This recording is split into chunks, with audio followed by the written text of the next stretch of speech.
उस जीवन के वचन के विषय में जो आदि से था, जिसे हमने सुना और जिसे अपनी आंखों से देखा, वरन जिसे हमने ध्यान से देखा और हाथों से छुआ।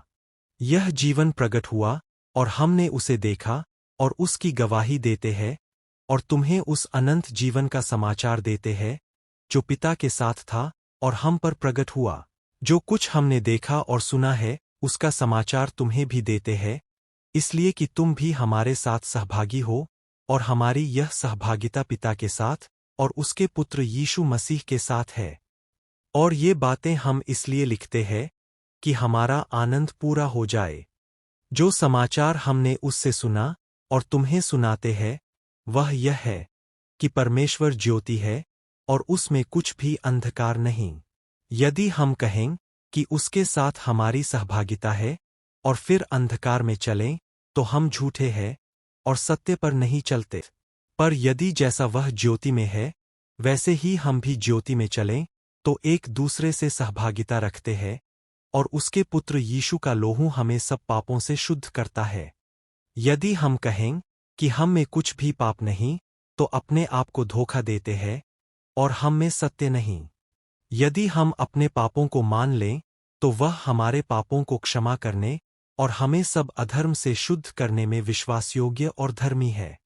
यदि कहें कि हमने पाप नहीं किया तो उसे झूठा ठहराते हैं और उसका वचन हम में नहीं है। हे मेरे बालकों, मैं ये बातें तुम्हें इसलिए लिखता हूँ कि तुम पाप न करो, और यदि कोई पाप करे तो पिता के पास हमारा एक सहायक है, अर्थात धार्मिक यीशु मसीह, और वही हमारे पापों का प्रायश्चित है, और केवल हमारे ही नहीं वरन सारे जगत के पापों का भी। यदि हम उसकी आज्ञाओं को मानेंगे तो इससे हम जान लेंगे कि हम उसे जान गए हैं। जो कोई यह कहता है कि मैं उसे जान गया हूँ और उसकी आज्ञाओं को नहीं मानता, वह झूठा है और उसमें सत्य नहीं। पर जो कोई उसके वचन पर चले उसमें सचमुच परमेश्वर का प्रेम सिद्ध हुआ है। हमें इसी से मालूम होता है कि हम उसमें हैं। सो कोई यह कहता है कि मैं उसमें बना रहता हूँ, उसे चाहिए कि आप भी वैसा ही चले जैसा वह चलता था। हे प्रियों, मैं तुम्हें कोई नई आज्ञा नहीं लिखता, पर वही पुरानी आज्ञा जो आरंभ से तुम्हें मिली है। यह पुरानी आज्ञा वह वचन है जिसे तुमने सुना है। फिर मैं तुम्हें नई आज्ञा लिखता हूँ, और यह तो उसमें और तुम में सच्ची ठहरती है, क्योंकि अंधकार मिटता जाता है और सत्य की ज्योति अभी चमकने लगी है। जो कोई यह कहता है कि मैं ज्योति में हूँ और अपने भाई से बैर रखता है, वह अब तक अंधकार ही में है। जो कोई अपने भाई से प्रेम रखता है वह ज्योति में रहता है और ठोकर नहीं खा सकता। पर जो कोई अपने भाई से बैर रखता है वह अंधकार में है और अंधकार में चलता है और नहीं जानता कि कहाँ जाता है, क्योंकि अंधकार ने उसकी आंखें अंधी कर दी है। हे बालकों, मैं तुम्हें इसलिए लिखता हूँ कि उसके नाम से तुम्हारे पाप क्षमा हुए।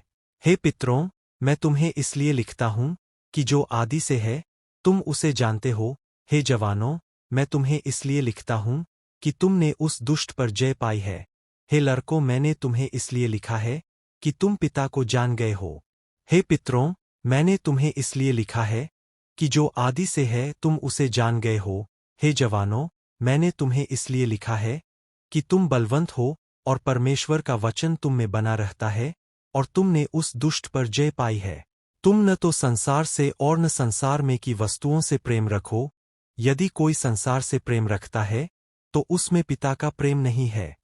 क्योंकि जो कुछ संसार में है, अर्थात शरीर की अभिलाषा और आंखों की अभिलाषा और जीविका का घमंड, वह पिता की ओर से नहीं परंतु संसार ही की ओर से है। और संसार और उसकी अभिलाषाएं दोनों मिटते जाते हैं, पर जो परमेश्वर की इच्छा पर चलता है वह सर्वदा बना रहेगा। हे लड़कों, यह अंतिम समय है, और जैसा तुमने सुना है कि मसीह का विरोधी आने वाला है, उसके अनुसार अब भी बहुत से मसीह के विरोधी उठे हैं। इससे हम जानते हैं कि यह अंतिम समय है। वे निकले तो हम ही में से, पर हम में के थे नहीं, क्योंकि यदि हम में के होते तो हमारे साथ रहते, पर निकल इसलिए गए कि यह प्रगट हो कि वे सब हम में के नहीं है। और तुम्हारा तो उस पवित्र से अभिषेक हुआ है और तुम सब कुछ जानते हो। मैंने तुम्हें इसलिए नहीं लिखा कि तुम सत्य को नहीं जानते, पर इसलिए कि उसे जानते हो, और इसलिए कि कोई झूठ सत्य की ओर से नहीं। झूठा कौन है?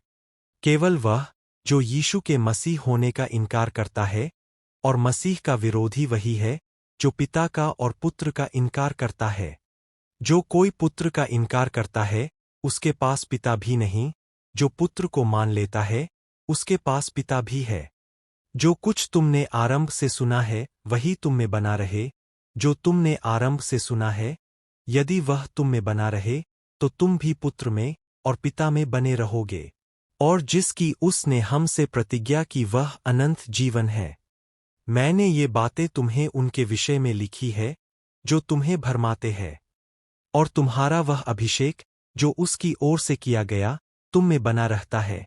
और तुम्हें इसका प्रयोजन नहीं कि कोई तुम्हें सिखाए, वरन जैसे वह अभिषेक जो उसकी ओर से किया गया तुम्हें सब बातें सिखाता है, और यह सच्चा है और झूठा नहीं, और जैसा उसने तुम्हें सिखाया है वैसे ही तुम उसमें बने रहते हो। निदान, हे बालकों, उसमें बने रहो, कि जब वह प्रगट हो तो हमें हियाव हो और हम उसके आने पर